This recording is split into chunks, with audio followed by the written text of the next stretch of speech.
Thank you, Eric, for like the lovely introduction. Though, thank you. I would like to express like my humble gratitude to the certification program here for the support all along, and also like my advisor, my community members, faculty members, and also friends who give me like so much like courage. Oh, okay. Yeah, so Okay, can you hear me now? Can you hear me? Try now. Is it on? Yes. Can you hear me now? Hello? Okay. is it muted? This- Is that why? uh, Okay, sorry. It's not on Yeah, mute. Yeah, Yeah. it's not on mute. Yeah, Oh, okay. yeah, okay. So yes, thank you so much for your all support. And thank you for coming here today though. It gives me like so much like courage to stand here and giving the talk. Okay.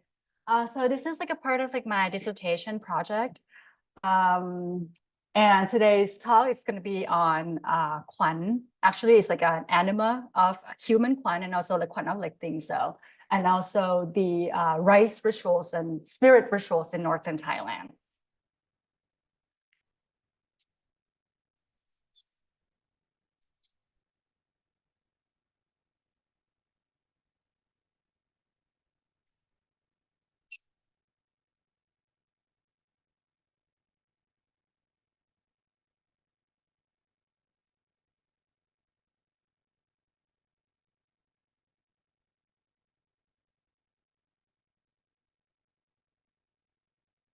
This verse is from Hong Khwan Khao invitation ritual sung by Mae Poso. Not Mae Poso, I'm sorry, Mae Pong. Mae Pong, a female rice farmer and a tin chok weaver from Mae Cham, Chiang Mai, Thailand. Today's talk focuses on the politics and resistance of the subdued, of animism and its beings. I reconceptualize like Thai rice cosmology by confronting subjugated animism, agrarian divinity, and women from rice communities whose historical and cultural records are narrated through a supposedly congenial religious syncretism. Reclaiming that sovereignty cannot be achieved only by examining the political structures of the religious establishment, paying close attention to the minor stories of those who are seen as minor beings are also imperative.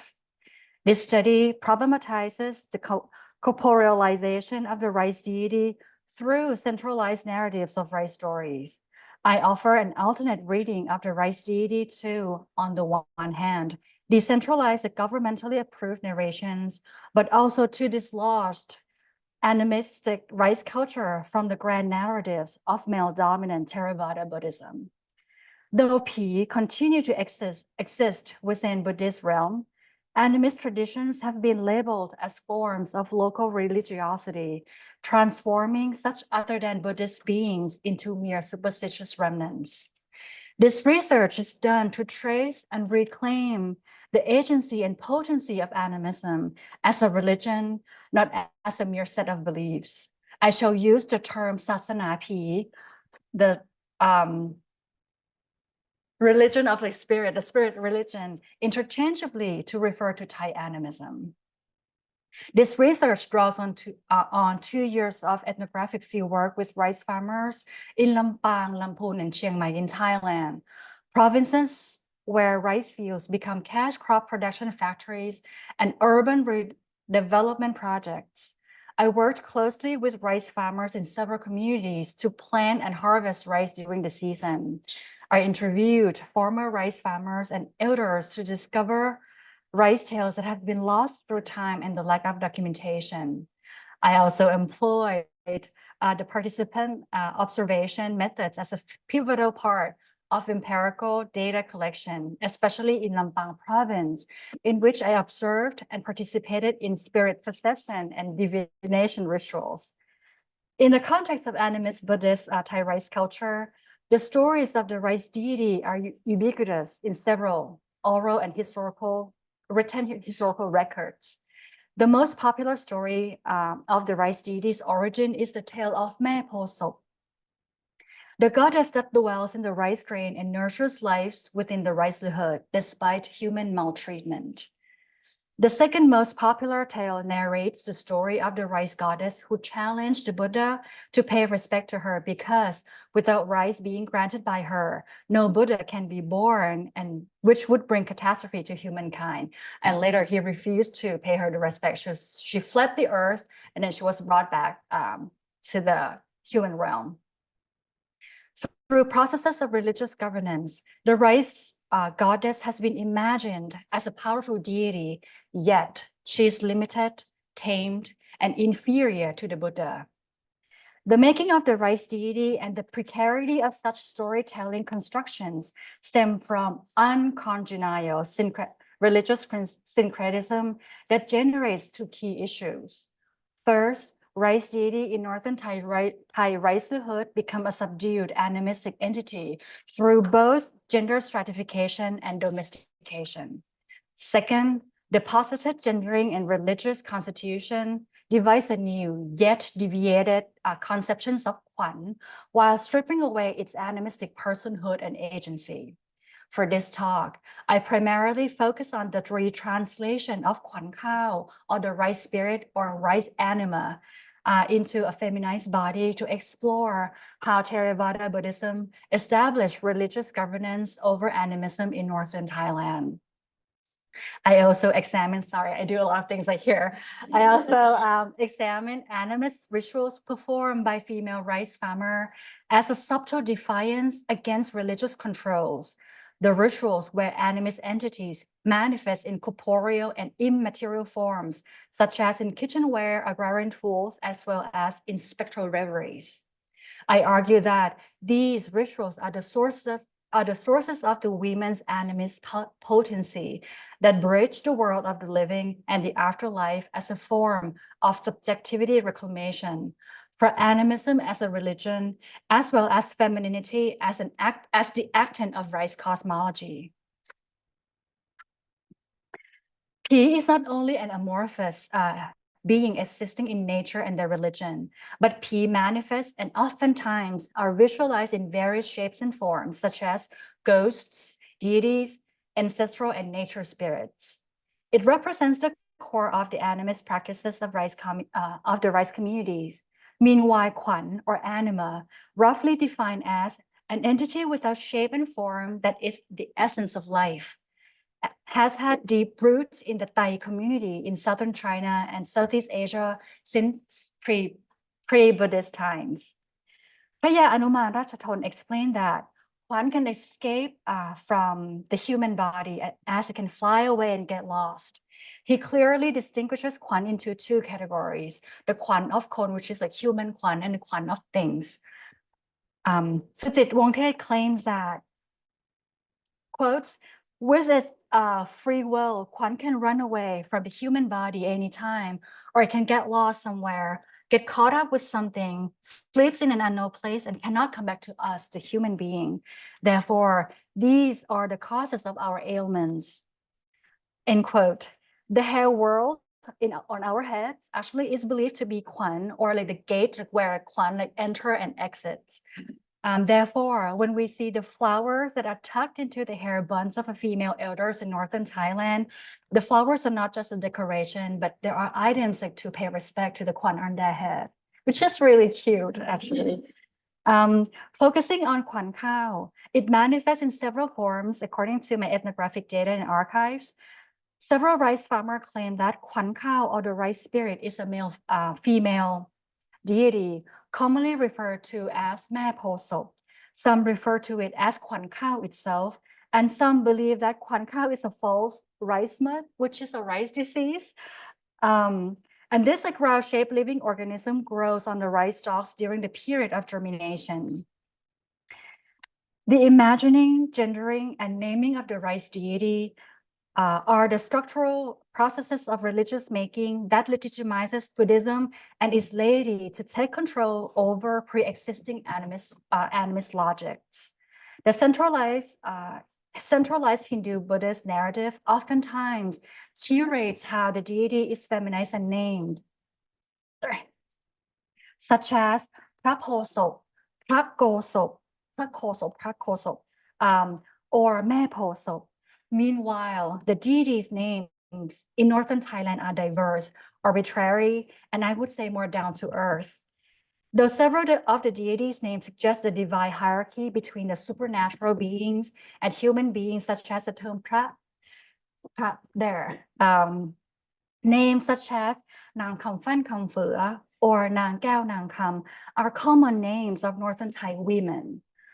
The nascent division between the deity and humans is still present in the process of naming. However, calling the deity by common names makes the deity more akin to northern Thai rice communities. Therefore, the deity is given a much higher rank in central Thailand as the divine hierarchy is more evident in Buddhist rice communities. In contrast, northern Thai rice farmers seem to have a closer connection to the deity, creating an image of a sacred yet more relatable entity. พระพาพรเพ็งแก้ว offer an alternative interpretation of the deity's origin, claiming that แม่โพธิ์ศพ 's name and her originality are variations of Vaisvana, a heavily Hindu god of the north, and that also appears in several Buddhist texts. From this argument, a male Hindu god becomes the antecedent morph of the rice deity. The rice goddess and her feminized body are retranslated as the corporeal derivation of a male Hindu god. This corporealization of the rice deity falls into the religious subdual of Buddhism and Hindu-Brahmanism and is demonstrated in the way that the deity's originality and her femininity are delimited to a mere spin-off version of Vaisvana. This codification not only subdues animism, but also constitutes a new understanding of the animist entity, namely the root and the body of the goddess can only stem from a masculine divinity. The religious governance of Buddhism has played important roles in changing the sovereignty of both Phi, the spirit, and khwan in northern Thailand. Khwan is fused with the concept of vinyana or vinyan, the life force. In opposition to grand religious narratives, Sujit Wongthet refuses to believe that Khwan is vinyan and claims that Khwan is in fact Pi. However, I understand that Khwan is neither Pi or spirit. Khwan is Khwan itself. It is an amorphous, independent, and also authoritative entity that likewise rules the realm of Pi and human beings. The names such as Khwan Khao, the Khwan of rice, Ya Khwan Khao, or the grandmother of like the Khwan of rice, or Bu Khwan Khao, the grandfather of the Khwan of rice, are found in the written records of the rice tales. In Lana Tham script, ขวัญข้าวจุลศักราช 1311. The story begins with a Buddhist incantation written in Pali, narrating the Buddha's Dharma preaching on the birth of the rice deity while he was at Chetawan or Chetavana monastery. The king Prayapati Tikoson Raj Maharaj was strolling around the rice field and which was filled with golden ripe rice. He saw a divine being, Kosop, seated above an anthill and thought it must be a deity. As he approached, the deity suddenly disappeared. The Buddha later explained to the king that the deity was Praphoso, the deity of rice and grains, and described the deity as Vinyana Danya Danya, pronounced in Thai, which is like Vinyan Tanya Tanya. The combination of the word Danya or Tanya, which means grains, and Vinyana, Vinyan, which means the souls or the life force, suggests a direct reference of Hindu Buddhism, proclaiming the rice deity as the life force of rice and grains. The alternation of the term Khwan with Vinyana contributes a new meaning making of the rice deity and takes away the rice goddess from the animistic world and fuses the deity with the realm of Theravada Buddhism, a place in which the goddess is second to the Buddha or the god, male god. The Buddha is not the male god. I mean, like the rice goddess can be can manifest in the form of like male god as well. Without complete erasure of her animistic sovereignty, she's honored by being included in Buddha's Dharma teaching. The polyphases are ad-libbed in these archives indicate the infusion of Buddhist rhetoric into animistic tales. These tales of the rice deity are no longer folk stories belonging to the communities, but become local Buddhist tales that are narrated by monks during special occasions. Tales are written in verse in Lana Tham scripts that require knowledge that is taught in Buddhist temples. Therefore, the handful of experts who can interpret the text are predominantly monks, novices, and male students who study Buddhist Dharma through Sangha educational system.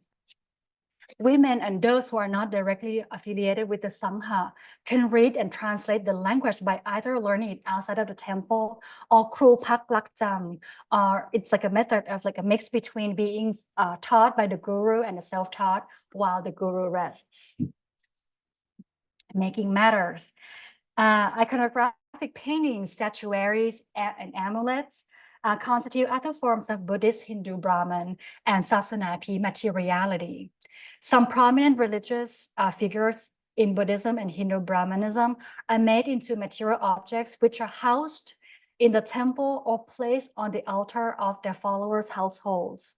The Buddha is materialized into a miniature figures for personal talisman or gigantic statues seen almost as a duplicated body of the Buddha himself. With these iconic material creations, the Buddha is made visible everywhere in Thailand. Thus, he is omnipresent. Meanwhile, images or symbols of Pi are to be displayed as spirit mediums or the children's houses. Visualizing Pi through performative personification is one of the processes of sasana peace, animism, corporalization, and materialization. My fieldwork observations show that images and figurines of the Pi worshipped by the community are not commonly seen in public spaces, except the shrines of Pi here, located in the house of like the spirit medium or in front of each village, marking each Pi's territory. But Pi or the spirit can be seen through spirit procession or in dreams. The personification of Pi is performed through the human body of those who can communicate with them directly, such as medium and those with the weak khwan or khwan on. The energy of the person khwan indicates their ability to encounter Pi because when khwan escapes the body, the person becomes more vulnerable physically and emotionally. And in this like sensitive condition, these khwan on people or weak khwan people are more open to spiritual receptivity. Khwan in rice is ambiguous. It is formless and cannot be seen, but it inhabits in plants and grains. Without concrete form, the amorphous body of khwan in Thai animistic cosmos must be personified as the rice deity, a divine deity in human form to make it visible, perceptible, and relatable. A commonly known example of khwan khao corporalization is the creation of Mae Posok. Moreover, the deity's physicality is also imagined as the rice plant because the plant in its flowering phase is called pregnant rice or khao tang thong. During this sensitive phase, some farmers would bring dessert or sour fruits into the field and offer like these offering items to the rice spirit to satisfy the deity's pregnancy cravings. According to Pirapat Chaiwong, a Lana Dharma language expert, who actually translated the archives for me for my research. He said that the human khwan has 32 morphs, but khwan khao has 64. The first 32 khwan are of the deities, and the other half are of the infant in her womb. The metaphor for the rice yield and the rice paddy field during the season. These allegorical mother and child stories make the entity more anthropomorphic, exhibiting motherly characteristics and also emotions. Another form of khwan khao corporalization can be seen through the rice mud or dog khao that I showed the pictures like earlier. When the false mood appears, excuse me, it is believed that the rice production of that year is successful, yielding a profitable amount with good quality. Today, having too many false moods during the harvest is not a good side. It means that the moisture in the rice is like too much for the rice, and the rice plants start to produce mold that forms into the false muds. From being a khwan of the rice to an agrarian defect, the imagined forms of khwan khao both personify as the goddess and materialize into a gender plant, suggests its corporeal forms is seasonal as well. The physical making of the deity not only visualizes the invisible, but also creates a bodily temple that can be worshipped materially anywhere, anytime. Similar to the materialization of the religious figures in Buddhism and Hindu-Brahmanism, the rice deities is also produced as objects, paintings, figures, and sculptures. The icons of the rice deity become busha or worship materials that represent her presence as symbolic protection for the rice cultivation.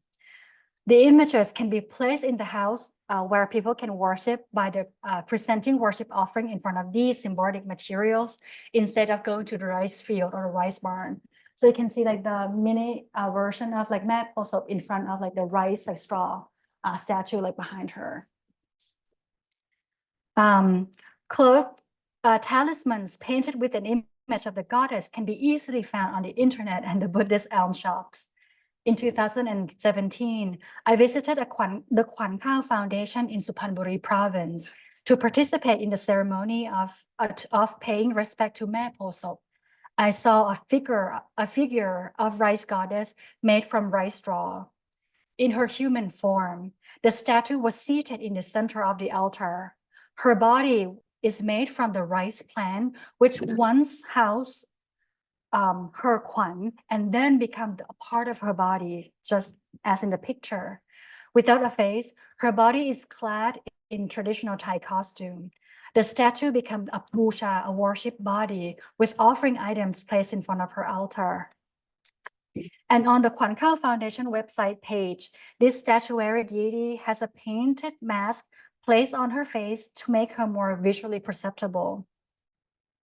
The difference in imagined materiality between Theravada Buddhism and animism is Khwan Khao is more site-specific and group-specific, whereas Buddhist objects are displayed in a more quotidian manner. Despite being made visible, the sovereignty of animism still falls into a redoubled stratification of religious and gender hierarchies. A claim from Barbara and Daya problematized the apparent misogyny in Buddhism and unpacks the notion of how women are associated with a healing power in household rituals, restricting them in a domesticated space. Despite the seemingly mother-centered culture in northern Thailand, women are inferior to men within the context of Theravada Buddhism. The Thai proverb, "A mother will grab her son's monk robe when they go to heaven," illustrates religious hegemonies on femininity and Sangha practice in Thailand. My mother actually said this like when my younger brother entered into like the monkhood, like briefly. And I only wonder why women cannot go to heaven on their own.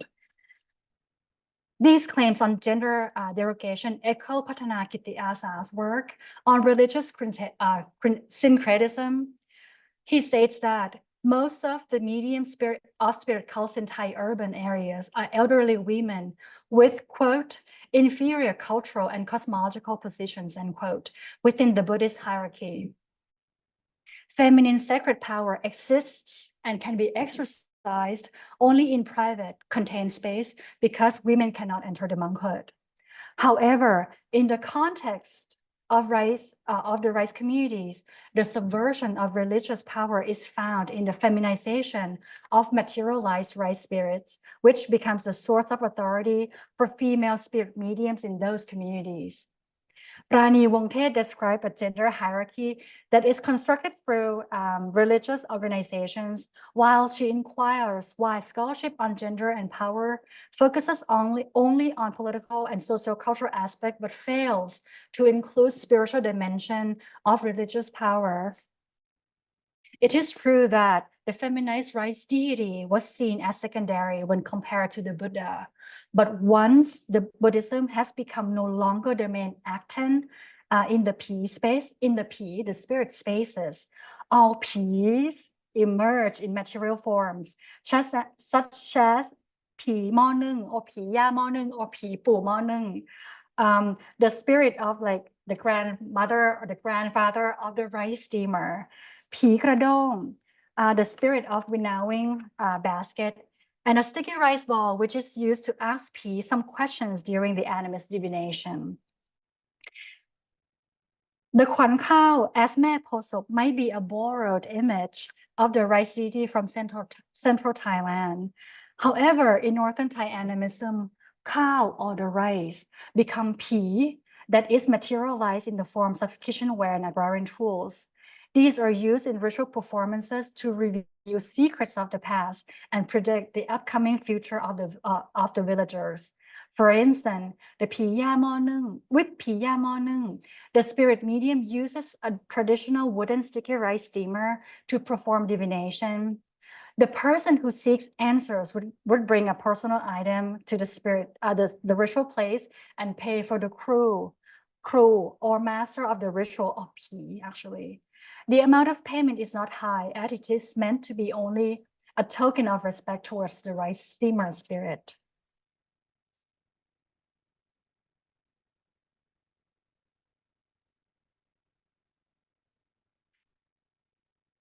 So my mom asked like the medium, like whether like there would be like any accident happen like when I'm abroad. Knock on the woods, no. The ritual conductors are normally elderly women in the village. After the amorphous P is invited to reside in the tools, the spirit mediums would answer the visitors' questions.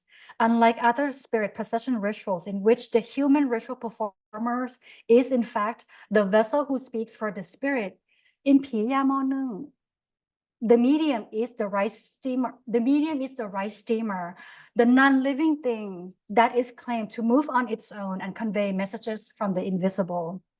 The human ritual performer only becomes a translator in this ritual.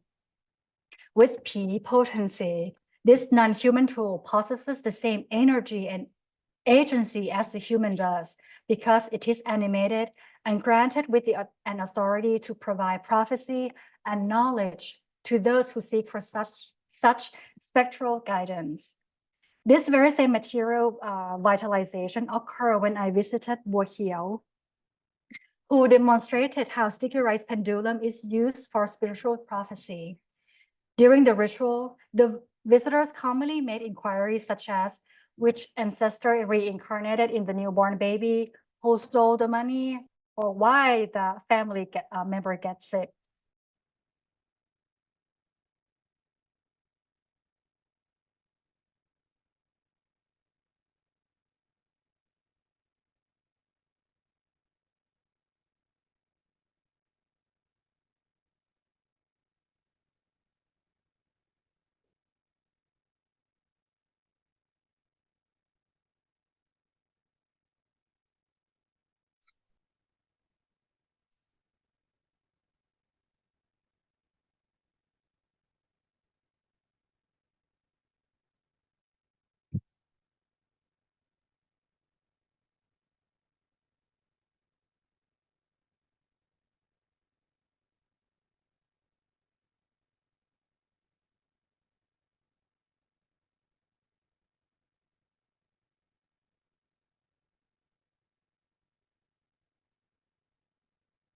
So she emphasizes that like this is just a demonstration because she doesn't have like that potency to perform this ritual.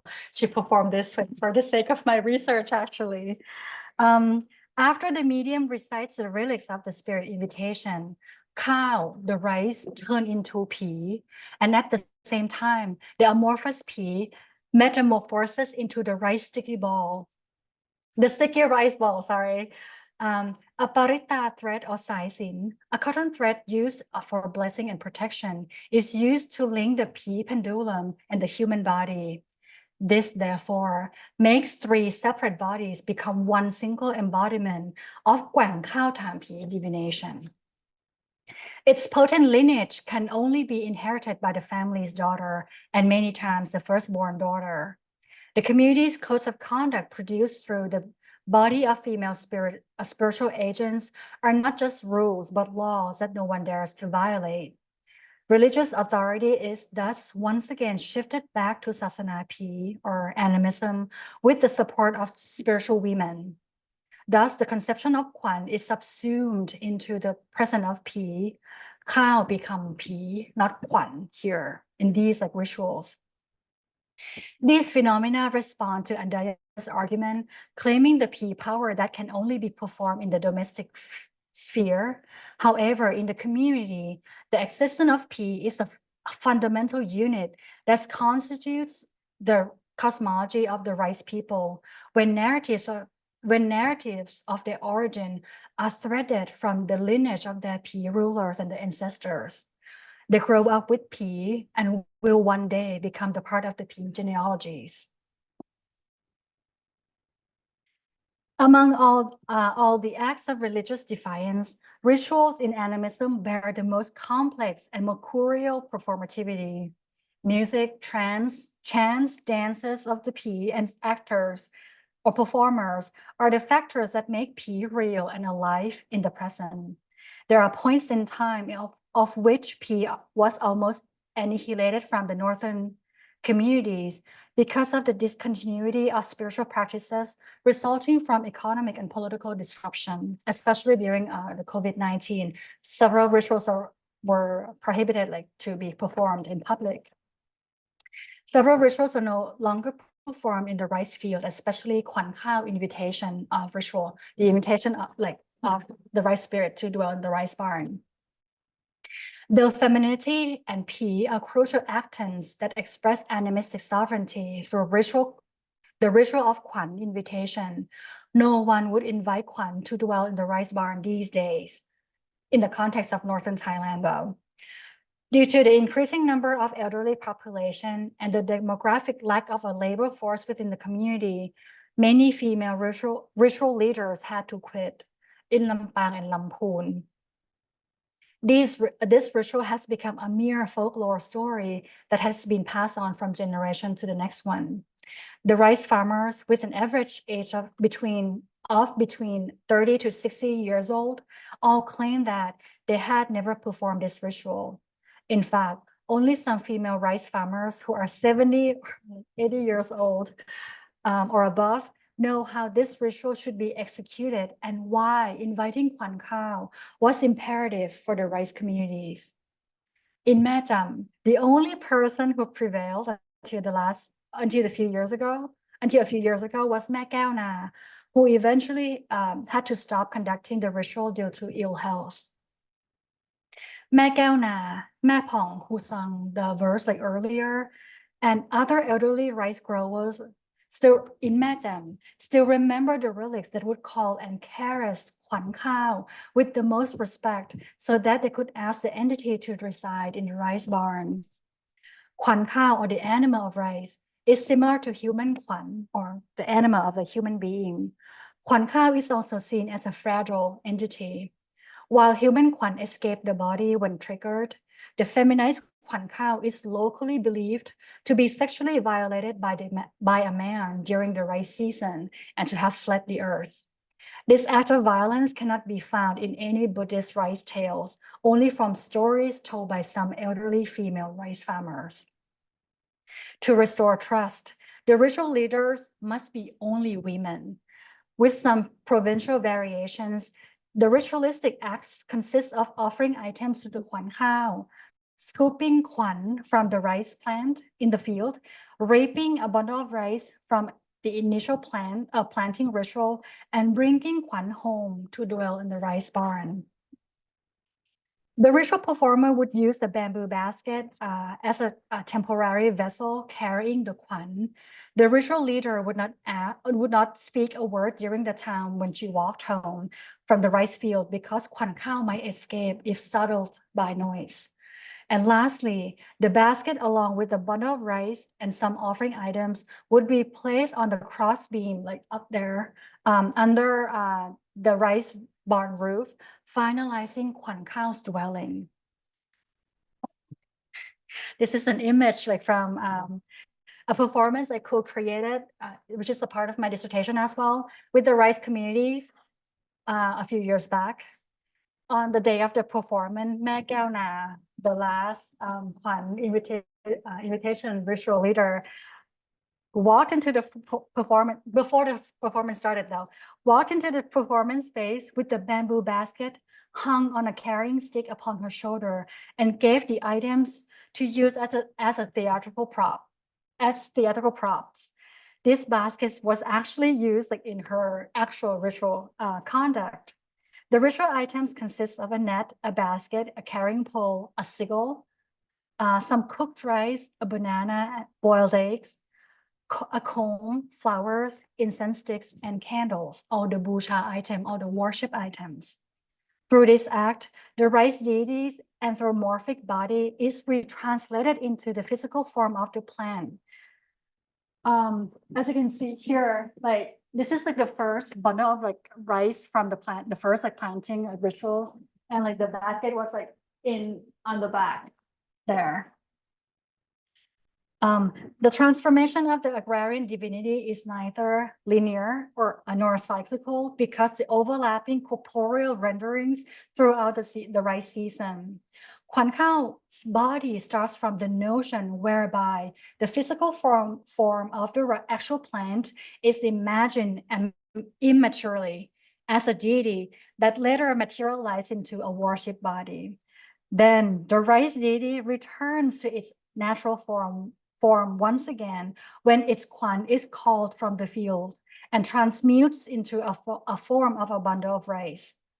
This back and forth metamorphosis assemble khwan khao as a non-demarcated and commutated body that exists in various materialities and immaterialities. According to the archive inviting khwan khao, the net basket or hing, which is this one actually, here in the front. The net basket or hing that is used in the ritual both has religious and gender connotations. While the story heavily relies on the Buddha's Jataka tale, Jataka tale, the reference of two female characters evidently rationalizes the spiritual implications of this object as made by women and exchanged only amongst them. Hing is the net is believed to have been made before the Buddha was born, which means that khwan khao already existed since the pre-Buddhist times. In the realm of P, gender hierarchy has particular roles designating certain genealogical threats and power to a specific gender, while several ruling figures are male P, including several ritual performers. Some ancestral P are matrilineal. The ancient history of hing or the net basket and its potency since pre-Buddhist times suggests that women are the protectors of life forces, either of humans or of rice. Therefore, the farmer's remarks that, quote, only women can invite khwan khao, end quote, does not just connote a traditional practice passed on through generations of female rice growers, but also connotes a reclamation of metaphysical sovereignty over the rice field that was often undermined by hierarchical traditions of animism and Theravada Buddhism. In this context, the ritual of inviting khwan is not just an homage to the deity, but a performative defiance expressed through femininity and rituality.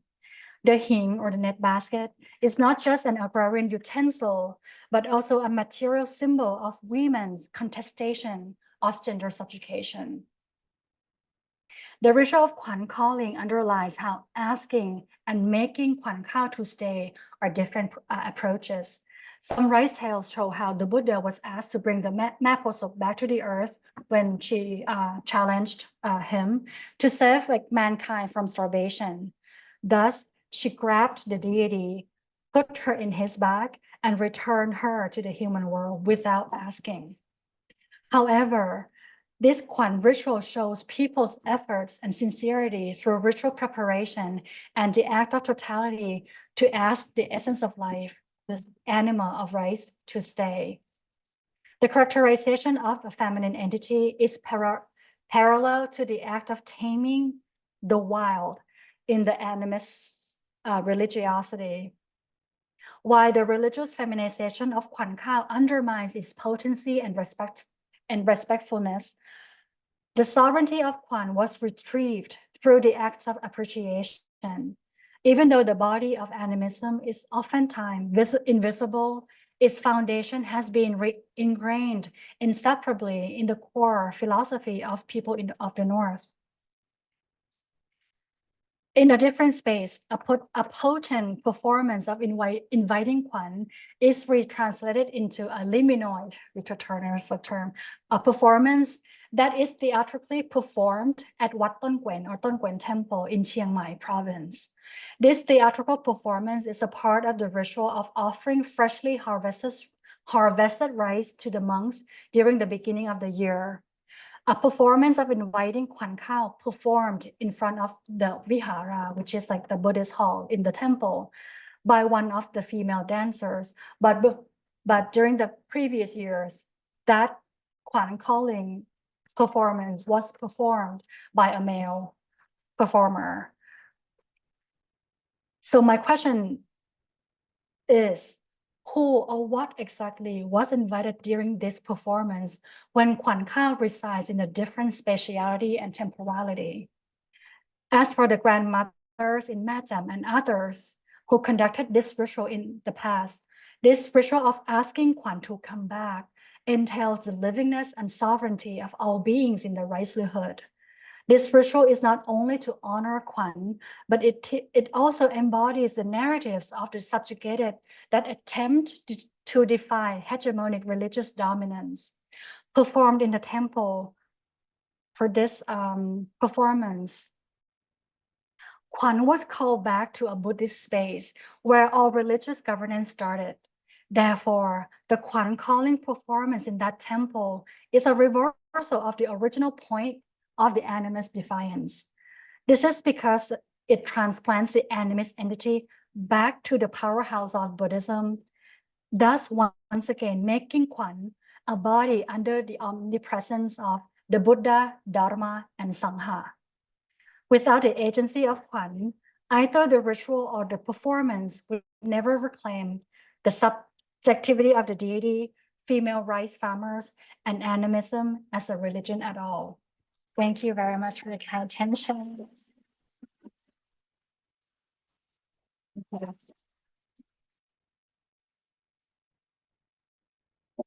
Questions?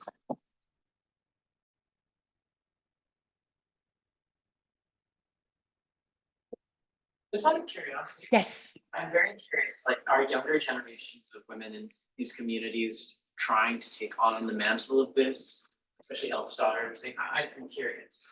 I think like in the thank you, like Josh. In the context of in Lampang and Lamphun, though, I would say no, like because like there is no like khwan calling khwan invitation ritual in like Lampang and Lamphun anymore, as far as I know.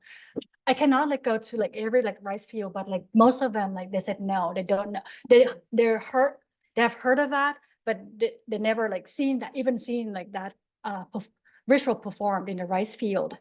In Matam though, it stopped a few years back because Makauna was getting older. She's really cute and like lively, but like because of that, like she stopped like doing that during the COVID time actually. So I am not sure in Matam, in that like sub district, like where cultural influence and cultural bodies are still intact there. More intact compared to like the city centers. I'm not sure whether like the younger generation would take on to be the performer, the ritual performer for that ritual or not. Yeah. Yes, Professor Lewis. I have a lot. I think I'm gonna have to read it rather than just listen to you, but I have a question that's not as directly related to khwan versus P, but more about the original moment of capturing this as a tradition by Yes. which was probably in the late 40s, early 50s. And then right after him, Sujit Vontet is writing about it, and you're sort of following this lineage that starts in the 40s and the 50s. And you also said the tradition is dying out now, which means the women who did it were probably born in the 50s and are now in their 70s or 80s. And so it's this Cold War period that I've been really interested in lately, when this this set of rituals were captured by people who are trying to talk about traditions practiced by non-elites, right? Because this is not an elite practice. I mean, it seems like every one you're showing comes from the North, and I don't know if this is widely practiced everywhere. I assume it is, but this is your kind of special focus. So to me, it kind of says that indeed, Kaya Anuman Ratchathon captured it pretty well. Like, I don't hear you disputing that. And my understanding of him early on in this study is that he's helping American anthropologists, like Thorsten Sharp, capture certain kinds of traditions prior to the development of the Thai countryside for mass production of things like rice. Yeah. So for stories, life and death kind of parallels the end of small rice holding. Basically you have a move to larger plantations by the 60s. And so I was just wondering the degree to which your story parallels that development story. Thank you very much, Professor Lewis, like for the question though. So the thing that I have, I did not include in this talk is like another argument, the originality of like khwan. อาจารย์ทองแถมนาฏจำนง he wrote in his like book, I cannot remember the title of the book, but he said that like that concept is from the Thai community, which is actually pre-Han period. So the khwan is from khwan and po. Sorry if I pronounce it wrong though, for those like who can like speak like Mandarin. So khwan and po, khwan, especially khwan, is like the anima belonging to like the living body. So when people pass away, khwan actually fly up like to the sky and leave like po sticking with like the lifeless like body though. And Phaya Anuman Ratchathon didn't include that like in his works, and he provides like very rich scholarship on animism, like for sure. But the notion of khwan is loosely explained in his like works. But in the field and in the present time, actually, even though we don't have like the khwan calling ritual anymore, but the khwan calling the human khwan back rituals are still very present in the North though. I am not the expert of like Isan or like Lao side like part. I'm pretty sure that they have like that too. They use like boiled egg like to calling khwan back as well, like in the northeastern part of Thailand. In the north, that khwan kon calling, the human khwan calling ritual is conducted by a ritual performer, but in a temple by a male spiritual leader. So I think like from what I've read, like from Phaya Anuman Ratchathon's like works, he still hasn't encapsulated this practice that's still, I mean, like, because like he's from the past days, right? But yes, it's still there in terms of like the khwan of khon though, but it is retranslated into a gendered performative rituals in Northern Thailand. I hope this answer your question. Yes, Professor McGowan. So much. That's You're welcome. beautiful, and very fluid. I guess my question in relation to Professor Bruce has to do with trance, the role of trance and the Mm. use of implements, particularly as the seat of khwan or the seat of energy. It's similar in Indonesia as well, that rice growing implements are utilized, and it is the rice planters who will go into trance to speak what the requirements might be, right? Or where the spirits are, or all those questions. So my question would be, I don't think, is there a sense in the North of Thailand that these things can return, this memory, this knowledge can return through trance? Mm. This is very, very, it is like explained like in my last chapter, the intimacy. Yes, yes, we're gonna discuss like that like later on. Thank you very much for your question, Professor McGowan. Actually, I have to be clear that I haven't seen like any khwan khao invitation ritual like in the rice field during my fieldwork time. But I believe that the trance like aspect might not be that essential in the ritual. It's more like reciting like the relics and the verse like to invite khwan back with like solemnity. But for the spirit divination rituals, yes, there is like trance, and yes, the trance can bring back memories through intimacy from that chapter, through the performance of fawn pi, which is like an ancestral like rituals like where they celebrate their spirit lineage among the families. And I was there. I didn't include like that like in this part because it's connected to like the rice culture, but it's quite far from the rice rituals. And when I was there, I was completely a stranger. I looked different. Even though I grew up there, I was born there. I speak the language with very terrible accent, but I was born there. My presence like there is really alien there. But when I spent time like there, one of like the performers actually grabbed my hand and asked me like to be possessed by deity. And I was like, sorry, I'm not from here. So I didn't want to do that because like I'm from a different P lineage now. My family is from Burmese, Chinese, like Thai part. And there are two main branches of like P in like ancestral P like in Thailand, not the rural P.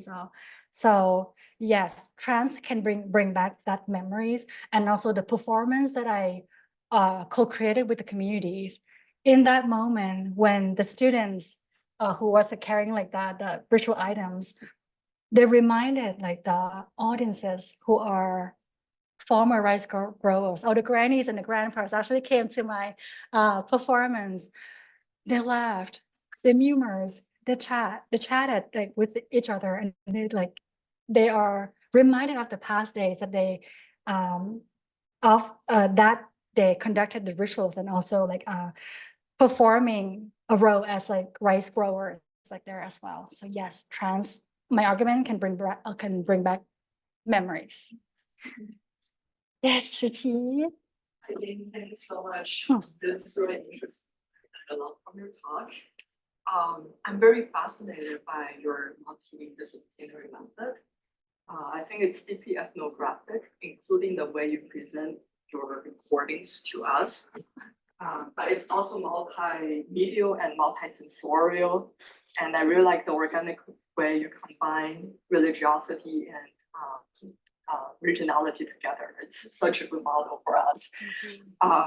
So I guess this is more like an invitation for you to talk about the project, the method, given it's so multidisciplinary. Could Could you talk more about the highlight and challenge? Wow. Yes. Thank you very much for your question. It's yes, Shruti.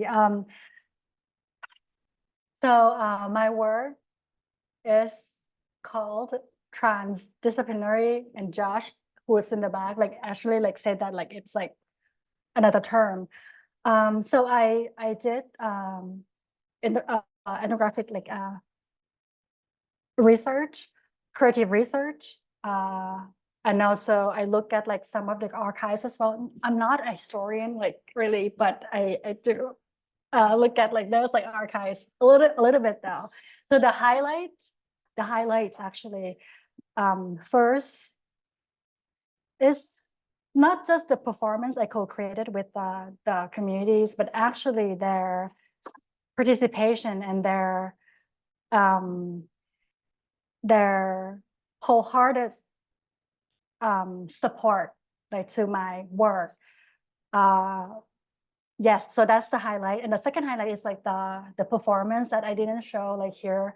I think it's on YouTube. It's really embarrassing. I think it's on YouTube. I edited like that videos like for like the art exhibition that Mimi Misoda, who's gonna come here for the conference, curated like a few years back. So the big challenge of that is funding. Like really, it's like the ethnographic like there and with like the theatrical production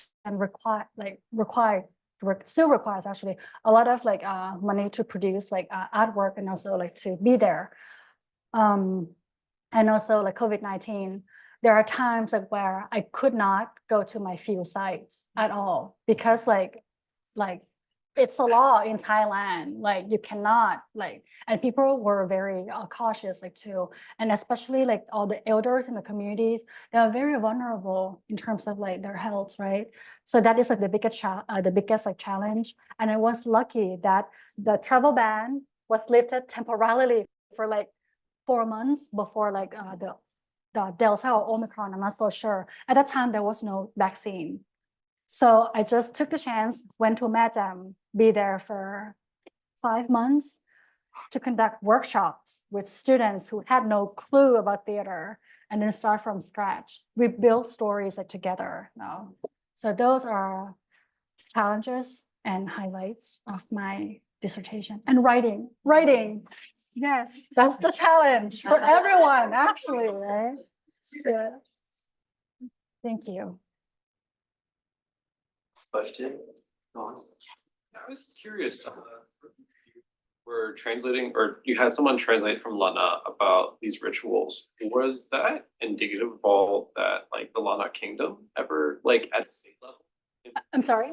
Like earlier, there's The archive, like the script about these. yes. Did the Lana kingdom at like the state level get involved with? Oh, this is pretty new though. Like the archive, like these are okay. So it like when it said like จุลศักราช 1,311. Sorry, I don't know the conversion. Oh, I'm so sorry. But like according to like the details, the documents are not that old.